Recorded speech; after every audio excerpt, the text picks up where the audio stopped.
February 3rd, 1637, a tavern in Amsterdam. Men are screaming, tearing up contracts, some are crying. Others sit in stunned silence, staring at nothing. 3 days ago, these same men were millionaires. They own fortunes in tulip bulbs, flowers that have become more valuable than houses, more precious than gold. Today, those same tulip bulbs are worthless. Not worth less. Worthless. Nobody will buy them at any price.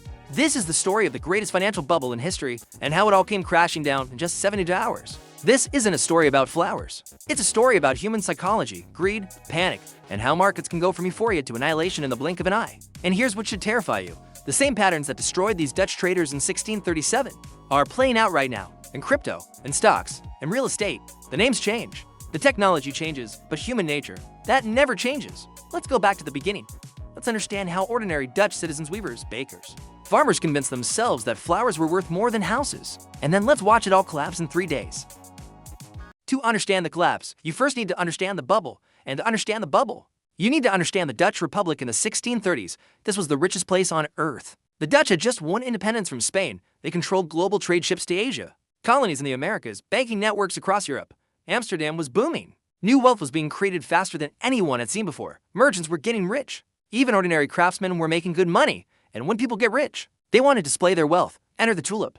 Why tulips? Tulips had arrived in Europe from Turkey in the 1590s. They were exotic, beautiful, and rare. But here's what made them special. Some tulips developed broken colors, vibrant stripes, and patterns. These weren't normal. They were caused by a virus, though nobody knew this at the time. These broken tulips were stunning and unpredictable. You couldn't reliably breed them. A plain tulip might suddenly produce a broken offspring or might never do it. This made the most beautiful varieties genuinely rare. And rarity plus beauty plus new wealth equals a perfect storm at first. Tulip collecting was a hobby for the wealthy. Rich merchants would pay high prices, 50, 100, even 500 guilders for rare bulbs. For context, skilled craftsmen earn about 250 guilders per year, but these were rich men buying luxury goods. Nothing crazy yet. Then something changed. Ordinary people started buying tulips, not to own them, not to plant them, but to trade them. They realized you could make money. Example, buy a tulip bulb in October for 100 guilders, sell it in December for 150 guilders, 50%. Profit in 2 months. Word spread, more people entered the market. Prices rose faster. By 1636, tulip trading had become a full-time occupation for thousands of Dutch citizens. The mechanics of the bubble, futures contracts, tulip bulbs were in the ground. From June to September, they couldn't be dug up during the growing season, so traders started selling contracts for future delivery. I'll sell you this bulb when I dig it up in June. These contracts could be traded multiple times before the bulb was even dug up. Leverage and credit. Traders started buying tulips on credit, put down 10 to 20% of the rest later. This meant you could control 1,000 guilders in tulips with just 100 guilders. If prices went up 50%, you doubled your money. Everyone started leveraging. The tavern markets, official trading happened at formal auctions. But most trading happened in taverns, unofficial, unregulated. Colleges or tulip colleges formed. Anyone could show up and trade. Weavers trading with bakers, trading with farmers, no oversight, no rules, pure speculation. The psychology. Prices rose every week. Everyone who bought made money. Everyone who hesitated regretted it. This created ironclad confidence. Prices only go up. Tulips were the future. Get in or be left behind. The peak January 1637. By January 1637, tulip mania had reached absurd levels. Let me give you actual prices from historical records. Semper Augustus, the most prized variety, 1623, 1,000 guilders for one bulb. 1633, 5,500 guilders for one bulb. January 1637, 10,000 guilders for one bulb. For context, average house, 300 guilders. Year's wages for a skilled craftsman, to 150 guilders. Entire herd of cattle, 500 guilders. One tulip bulb cost as much as 40 houses or 40 years of wages. Other documented trades, Viceroy tulip, 3,004. 500 guilders. Admiral D man, 3,000 guilders. Giel Kronen, 1,100 guilders. Even common tulip varieties were selling for 100 to 100 guilders, nearly a year's wages for a single flower bulb. A textile weaver sold his loom, his workshop, and his house. Invested everything, his entire family's wealth, into tulip bulbs. Within 4 months, his tulip holdings were worth 60. 0 guilders. He turned 3 generations of family savings into a fortune 50x larger. The baker sold his family bakery, operated for 3 generations, used the money to buy tulip contracts. Made more in 1 month trading tulips than his father made in his entire lifetime. Quit baking bread entirely to trade flowers full-time. The farmer mortgaged his land to buy tulip bulbs. Land his family had worked for 100 years. The gamble, tulip profits would pay off the mortgage and make him rich. For 6 months, it was working. These weren't isolated cases. Entire towns were caught up in tulip mania. Farmers, craftsmen, shopkeepers, even servants, everyone was trading tulips. And here's the crucial part. It was working. People were getting rich. Real money, real wealth. The weaver really did have 60,000 guilders in tulips. The baker really had made more than his father's lifetime earnings. The bubble was real. The profits were real. Until they weren't. Tuesday, February 1st, 1637, Haarlem, Netherlands. The day started like any other. Traders gathered at their usual tavern. The colleges were packed. Everyone was ready to make deals. But something was off. At p.m., there was a scheduled auction and estate sale. A merchant had died, and his family was liquidating his Tulip holdings. Nothing unusual about this. Estate auctions happen regularly. The auctioneer began. First lot, 5 bulbs of Viceroy. Opening bid, 2,500 guilders per bulb. Silence. Viceroy bulbs had been trading at 3,000 guilders just the day before. The opening bid was below market price, 2,500 guilders. The auctioneer repeated, a bargain.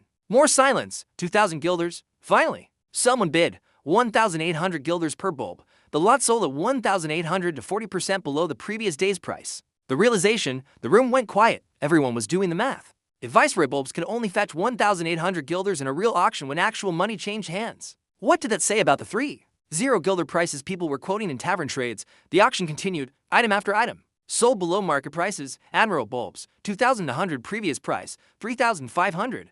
Giel Kronen, 800 previous price, 1. 200 common varieties, 120 previous price, 200 every single lot sold below the previous days. Trading prices. Here's what happened in people's minds. Before the auction, my tulips are worth 50,000 guilders. This was based on tavern trading, paper contracts, gentlemen's agreements. Nobody had actually sold for cash recently, but everyone believed their paper wealth was real. After the auction, wait. When there's a real buyer with real money, prices are 30 to 40% lower. What are my tulips actually worth? What if I need to sell? Can I really get these prices? Doubt entered the market, and once doubt enters a bubble, the clock starts ticking. The evening conversations. That evening, traders went home and had conversations with their wives, their families, their creditors. Should we sell? Maybe take some profits. We made so much money. What if prices drop? Most decided to hold. After all, prices have been rising for 3 years. Every previous dip had been followed by higher highs. This was probably just temporary. An estate sale wasn't representative of the real market, but the seed of doubt had been planted. The numbers end of day 1.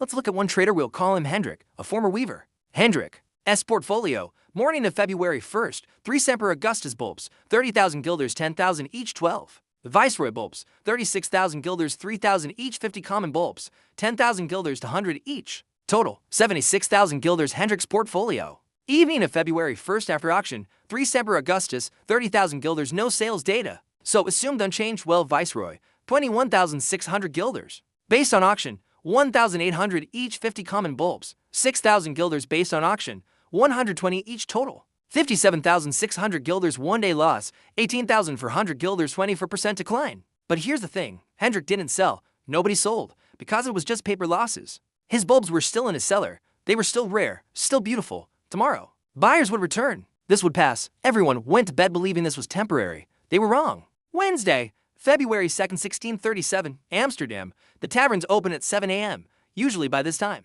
dozens of trades would have already occurred. Today, 0 trades. The morning, traders arrived expecting business as usual. Instead, they found confusion. Sellers were offering tulips, but there were no buyers. I'll sell Viceroy at 2,500 guilders. This was yesterday's auction price. No response. 2,000 guilders. Still nothing. 1,500. One potential buyer approached, examined the contract, then shook his head. I'll think about it. Here's what was happening in real time. The seller's thinking, I need to sell before prices drop further. Yesterday they sold for 1,800. I'll offer 1,500 to guarantee a sale.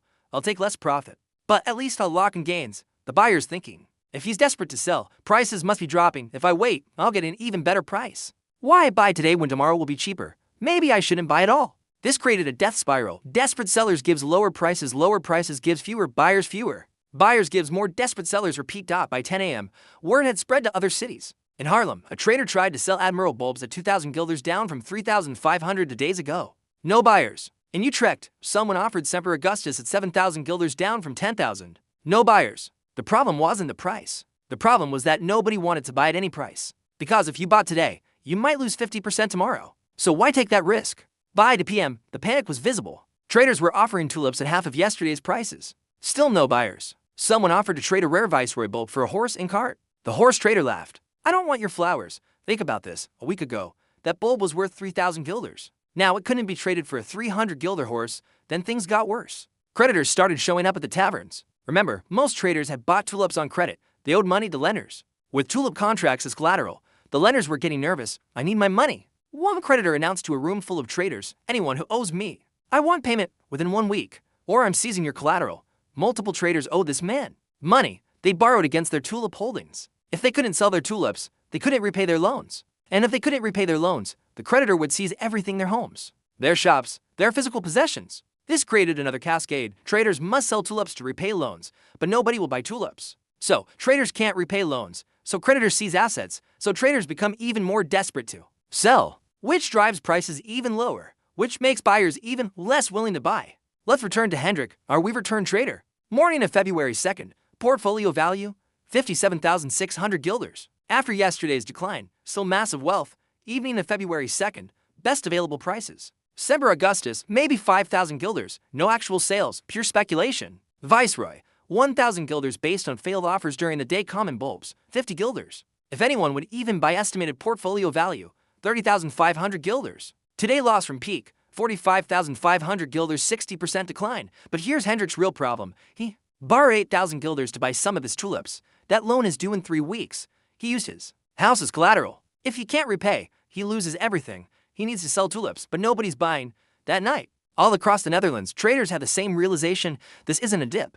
This is a collapse. I need to sell tomorrow, whatever price I can get. And here's the terrible irony: everyone reached the same conclusion simultaneously, which meant that tomorrow morning, thousands of desperate sellers would flood the market, with 0 buyers. Thursday, February 3rd, 1637, 7 a.m. The taverns opened early because traders were already lined up outside. Everyone wanted to sell. Nobody wanted to buy. Imagine a room of 100 people, all of them trying to sell, none of them willing to buy. Semper Augustus, 5,000 guilders, no response. 4,000 guilders, nothing.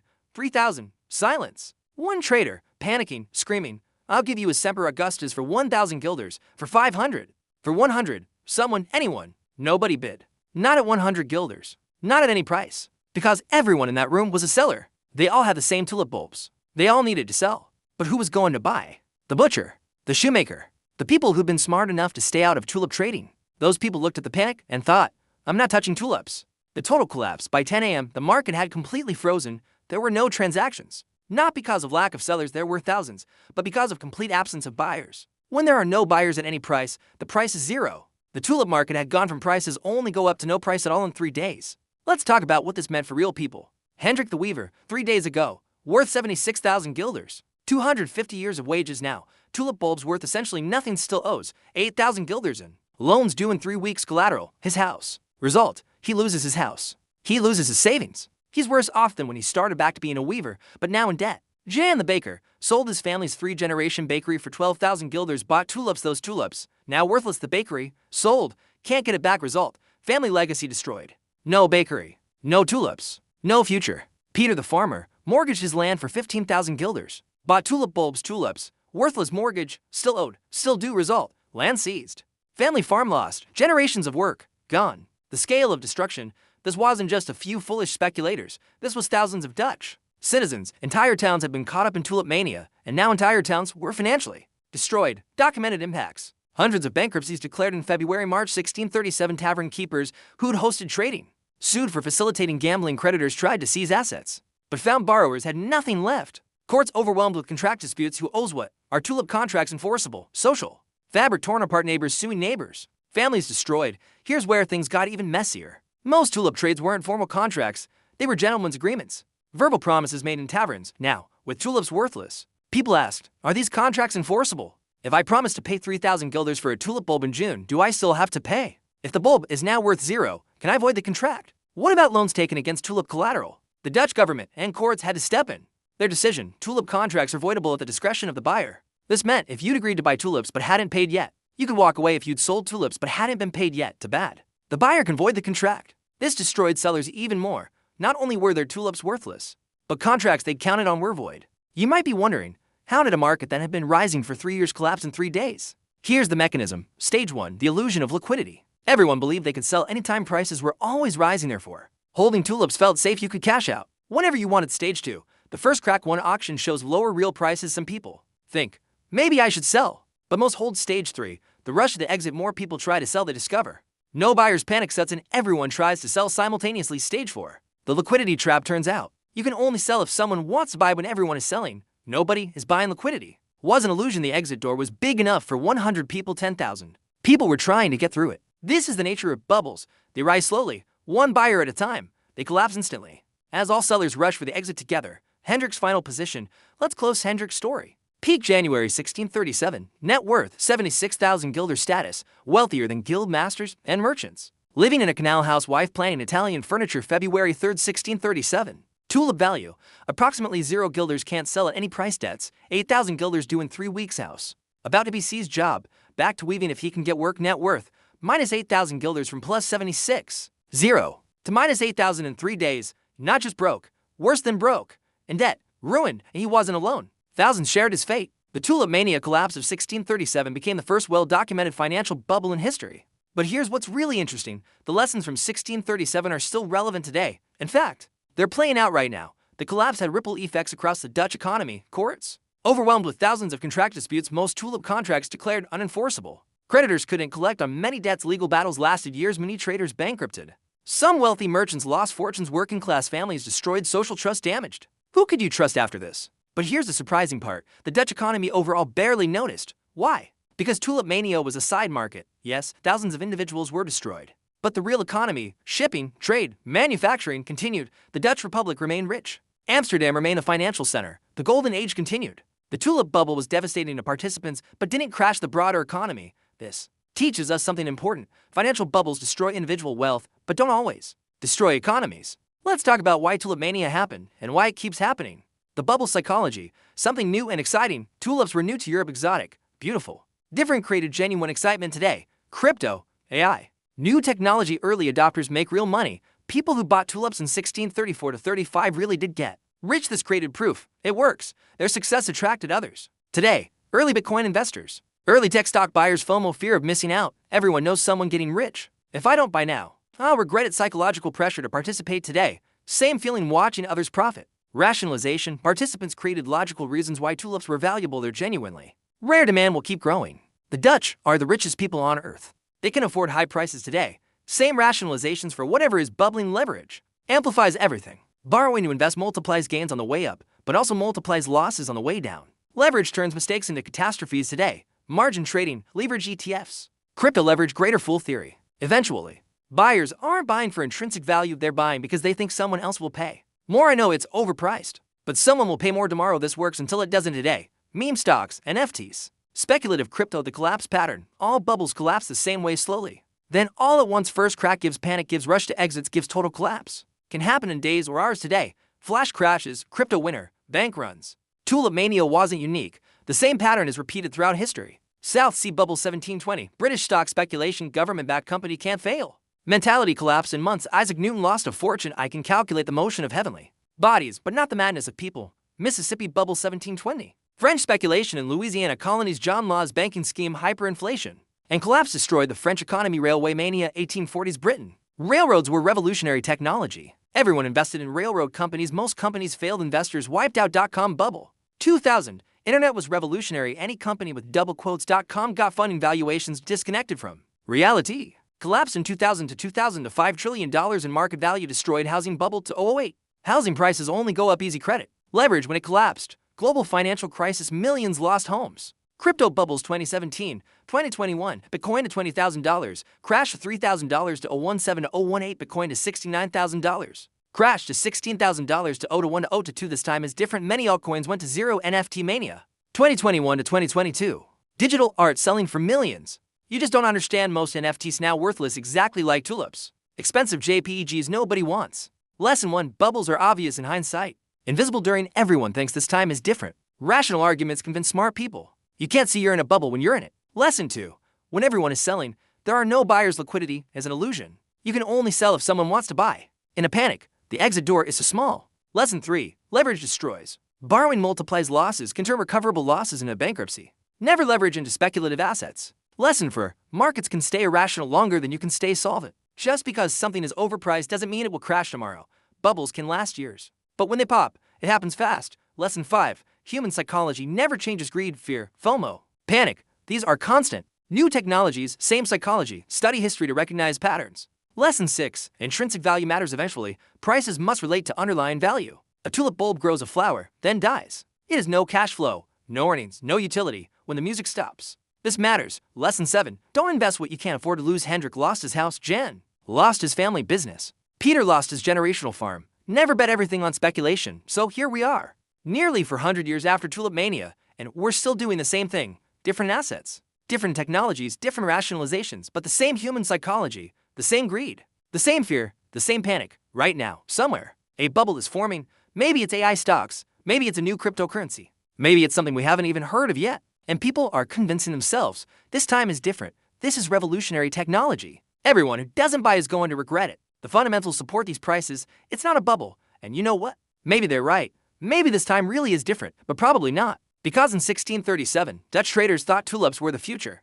They had good reasons. Smart people believed it. And in 3 days, it all disappeared. The traders in 1637 couldn't Google Tulip Mania warning signs. They didn't have history to learn from. You do. The question is, will you recognize the bubble when you're in it? Or will you be the one holding tulips when the music stops? Tulip Mania teaches us that markets are not rational. They are human. And humans are driven by emotion, not logic. Understanding this won't prevent bubbles, but it might prevent you from being destroyed by one. The pattern repeats, always has, always will. The only question is, will you be Hendrik, holding worthless tulips and losing everything? Or will you be the person who saw it coming and got out before the crash?